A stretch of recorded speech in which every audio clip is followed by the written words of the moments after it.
start. Today in this class we will discuss about future continuous tense. Future continuous tense मतलब क्या है कि कोई काम क्या हो रहा होगा, हमारा भविष्य में हो रहा होगा। ठीक है, तो सबसे पहले हिंदी में पहचान सीखेंगे जो जिस बाकी के अंत में क्या होगा, आपका रहा होगा, रही होगी, है ना, या रहे होंगे। यानी कोई काम लग रहा है फ्यूचर में कंटिन्यू चल रहा है, तो वहाँ पर हम किसका प्रयोग करेंगे, वहाँ पर हम प्रयोग करते हैं शैल be, will be plus first form of the verb, first form of the verb और प्लस में क्या लगा देंगे, आई।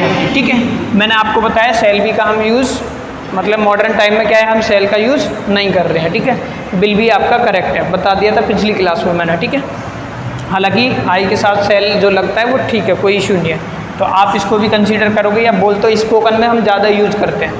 ठीक है, तो लिख रहे हो तो शैल लगा सकते हो, कोई मैटर नहीं है उसमें। ठीक है, और ये क्या रहेगा, हमारा प्रोनाउंस होगा हमारा। ठीक है, ये क्या है, हमारा पार्ट ए है, और पार्ट ए में हम क्या पढ़ते हैं, सबसे पहले प्रोनाउंस पढ़ते हैं। क्या पढ़ते हैं, प्रोनाउंस पढ़ते हैं। तो प्रोनाउंस कितने होते हैं हमारे, 6 हैं। कौन कौन से,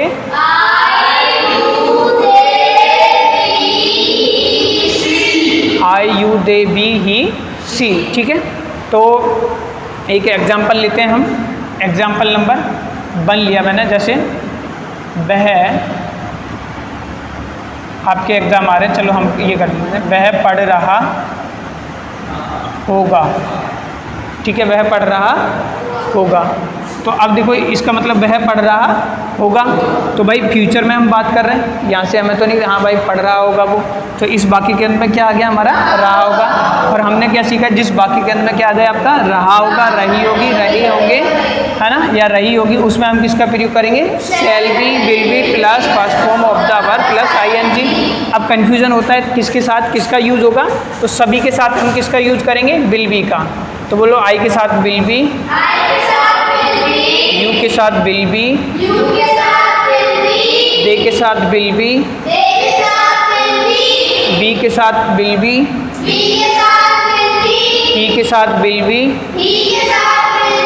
शैल के साथ विल बी, सॉरी सी के साथ विल बी। Very good. ठीक है, क्लियर हो गया।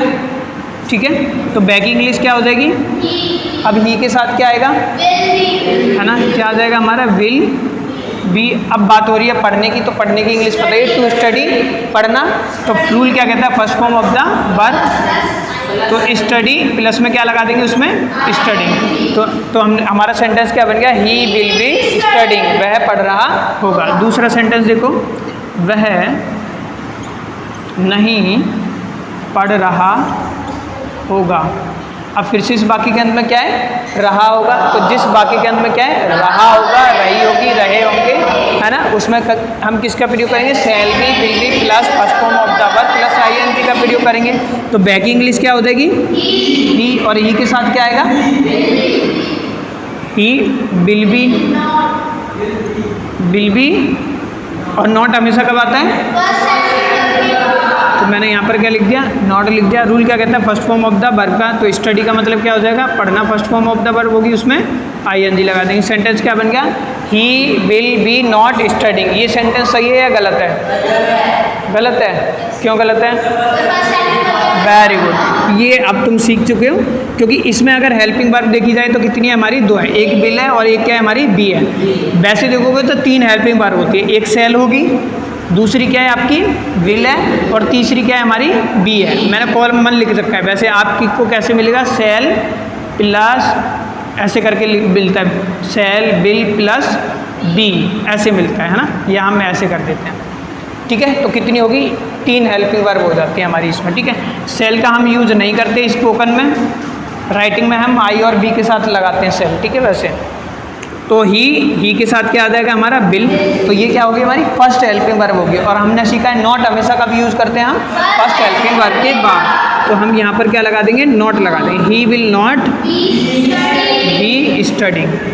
और ये सेंटेंस क्या हो जाएगा हमारा, बिल्कुल एकदम सही हो जाएगा, ये हमारा गलत हो गया। क्लियर है ना? इसलिए मैंने पहले दिन भी समझाया था कि नॉट हमेशा कब आता है, हमारा फर्स्ट हेल्पिंग वर्ब के बाद ही आता है। तीसरे क्वेश्चन की तरफ चलते हैं। तीसरा क्वेश्चन क्या होगा, क्या वह नहीं पढ़ रहा होगा, क्या वह नहीं पढ़ रहा होगा। अब फिर से इस वाक्य के अंत में क्या है, रहा होगा, और जिस वाक्य के अंत में क्या आ जाए आपका, रहा होगा, रही होगी, रहे होंगे आ जाए, उसमें हम किसका प्रयोग करेंगे, shall be, will be plus first form of the verb plus ING का। अब सेंटेंस पढ़कर देखा तो बाकी कैसा है हमारा, नेगेटिव एंड इंटरोगेटिव। कैसा है, नेगेटिव एंड इंटरोगेटिव, क्योंकि क्वेश्चन किससे बना, क्या से। क्वेश्चन किससे बना, तो जिस सबसे क्वेश्चन बना उसे छुपा लो, बाकी का बच्चा उसकी इंग्लिश बना लो। तो वह नहीं पढ़ रहा होगा, वह नहीं पढ़ रहा होगा, sentence number 2 and sentence number 3 both are same, English will be also same. तो इंग्लिश क्या हो जाएगी, he will not be studying. ठीक है, और अब जब मैंने हाथ उठाया तो क्वेश्चन किससे बना, क्या से, और जब भी हमारा क्वेश्चन क्या से बनता है तो हम क्या करते हैं, फर्स्ट हेल्पिंग वर्ब को उठाकर बाहर ले आते हैं। तो यहाँ पर हम क्या करेंगे, और बाहर ले आएंगे। Very good. तो यहाँ से मैं क्या करूँगा, इस बिल को उठा लेता हूँ और बाहर ले आता हूँ। ठीक है, तो मैंने यहाँ पर इस बिल को उठा लिया, क्या बन गया, will he not be studying. ठीक है, will he not be studying. ठीक है, सेंटेंस बन गया। ठीक है, नेक्स्ट पर आ जाते हैं हम। अब ध्यान रखना है यहाँ पर बेटा, बहुत से बच्चे क्या करते हैं, विल बी को ही उठाकर ले आते हैं, जबकि हमने क्या पूछा कि फर्स्ट हेल्पिंग वर्ब को उठाकर बाहर ले आएंगे। तो इसलिए बी का बी यहीं रहने दिया और हमने विल को क्या करा, उठाकर हम बाहर ले आए। जैसे हमने यहाँ पर फर्स्ट हेल्पिंग वर्ब के बाद क्या यूज किया था, नॉट। क्लियर। अगला सेंटेंस और लिखता हूँ मैं, क्या वह पढ़ रहा होगा, क्या वह पढ़ रहा होगा। अब सेंटेंस पढ़कर देखा तो बाकी के अंत में क्या है, रहा होगा। तो जिस बाकी के अंत में क्या है, रहा होगा, रही होगी, रहे होंगे, उसमें हम किसका प्रयोग करें, shall be, will be plus first form of the verb plus ING. अब क्वेश्चन पढ़कर देखा तो बाकी कैसा है हमारा, इंटरोगेटिव, क्योंकि क्वेश्चन किससे बना, क्वेश्चन किससे बना, जिस सबसे क्वेश्चन बना उसे छुपा लो, बाकी का बच्चा उसकी इंग्लिश बना लो। वह पढ़ रहा होगा, वह पढ़ रहा होगा, sentence number 1 and sentence number 4 both are same, English will be also same. तो इंग्लिश क्या हो जाएगी, ही विल बी स्टडिंग। और जब मैंने हाथ उठाया तो क्वेश्चन किससे बना, क्या से। और जब भी हमारा क्वेश्चन क्या से बनता है तो हम क्या करते हैं, फर्स्ट हेल्पिंग वर्ब को उठाकर बाहर ले आते हैं। तो हम यहाँ से क्या करेंगे, फर्स्ट हेल्पिंग वर्ब क्या है इसमें, तो हम यहाँ से विल को उठाएंगे और बाहर ले आएंगे। तो सेंटेंस क्या बन गया, विल ही बी स्टडिंग। अगला देखो, मैंने अगला सेंटेंस लिखा, वह क्यों पढ़ रहा होगा, वह क्यों पढ़ रहा होगा। अब फिर से इस बाकी के अंत में क्या है, रहा होगा, और जिस बाकी के अंत में क्या है, रहा होगा, रही होगी, रहे होंगे, उसमें हम किसका प्रयोग करेंगे, shall be, will be plus first form of the verb plus ING का प्रयोग करेंगे। अब सेंटेंस पढ़कर देखा तो सेंटेंस कैसा है हमारा, इंटेरोगेटिव। कैसा है, इंटेरोगेटिव, क्योंकि क्वेश्चन किससे बना, क्यों से।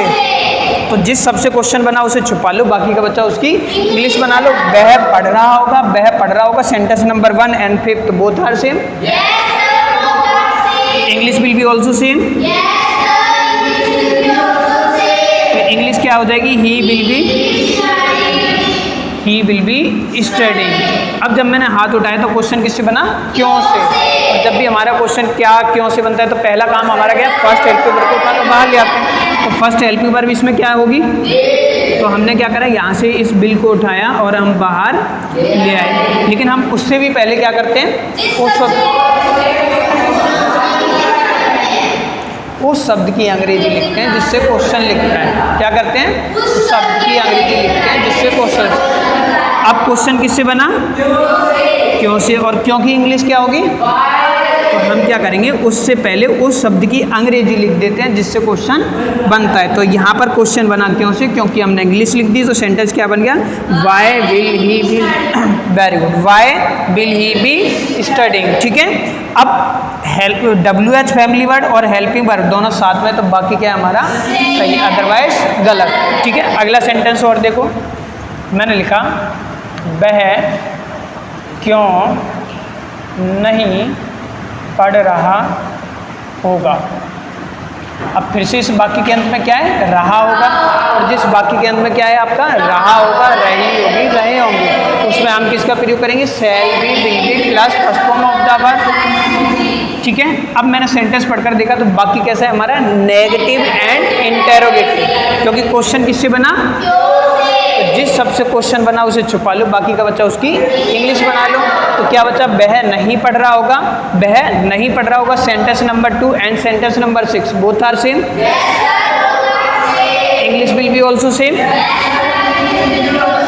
तो इंग्लिश क्या हो जाएगी, he will not be studying. अब जब मैंने हाथ उठाया तो क्वेश्चन किससे बना, क्यों से, किससे बना, क्यों से। और जब भी हमारा क्वेश्चन क्यों से बनता है तो हम क्या करते हैं, तो इसमें फर्स्ट हेल्पिंग वर्ब क्या होगी, तो मैंने क्या करा, यहाँ से इस बिल को उठाया और मैं बाहर ले आया, लेकिन हम उससे भी पहले क्या करते हैं, उस शब्द की अंग्रेजी, वेरी गुड, हम क्या करते हैं, उस शब्द की अंग्रेजी लिखते हैं जिससे क्वेश्चन बनता है। हम अंग्रेजी बनाते नहीं हैं, उस शब्द की अंग्रेजी लिखते हैं, क्या करते हैं, हाँ, उस शब्द की अंग्रेजी लिखते हैं जिससे क्वेश्चन बनता है। भाई लिखी तो रहे, बना थोड़ी रहे, है ना, उस शब्द की अंग्रेजी लिखते हैं जिससे क्वेश्चन बनता है। और क्वेश्चन किससे बना हमारा, क्यों से, है ना, और क्यों की इंग्लिश क्या हो जाएगी, वाई। हमने क्या करा, वाई, क्यों की इंग्लिश लिख दी।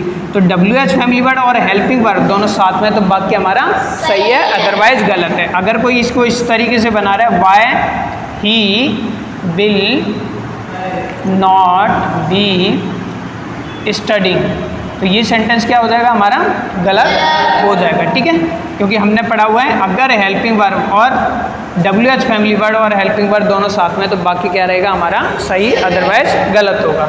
इसी तरीके से हम और भी सेंटेंस को क्या कर सकते हैं, फॉर्म कर सकते हैं। ठीक है, तो ये था आपका फ्यूचर कॉन्टिन्यूस टेंस, और नेक्स्ट क्लास में हम पढ़ेंगे फ्यूचर परफेक्ट टेंस के बारे में।